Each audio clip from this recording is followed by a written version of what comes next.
皆さんコンピューターの計算と聞くとどういう印象が浮かぶでしょうか。おそらく速くて正確、そういったような、イメージを持つ方が、多いのではないかと思います。それはですね、ある意味では正しいんですけれども、ある意味では、実は間違っています。でまず速さについて、速さについてはですね、皆さんのお家にあるようなパソコン、あるいは、皆さんがお持ちのような、スマートフォンですね、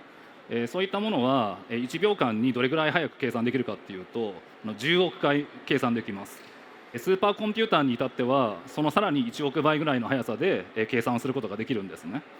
正確さについてはじゃあどうかというとですね、実はコンピューターの計算というのはその正確さについてはかなり諦めている部分があります。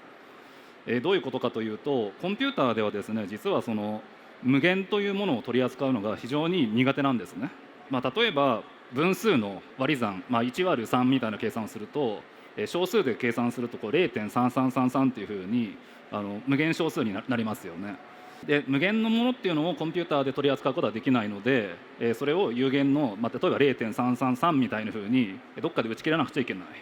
あるいは、ルート2とか円周率の π とか、そういった無理数も有限桁の小数で表すことができませんと。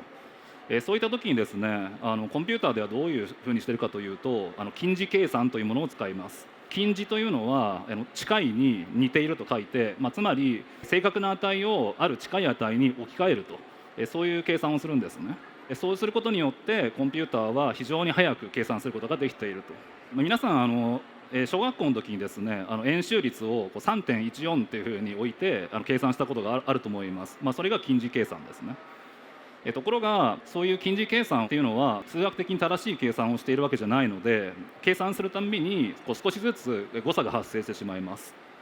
そうするといろんな計算を、そういう近似計算を積み重ねていった時に、最終的にコンピューターを使って得られた結果っていうのが一体どれぐらい正しいのか、これはなかなか難しい話になるんですね。そういった問いに答えるその研究分野が精度保証付き数値計算というものになります。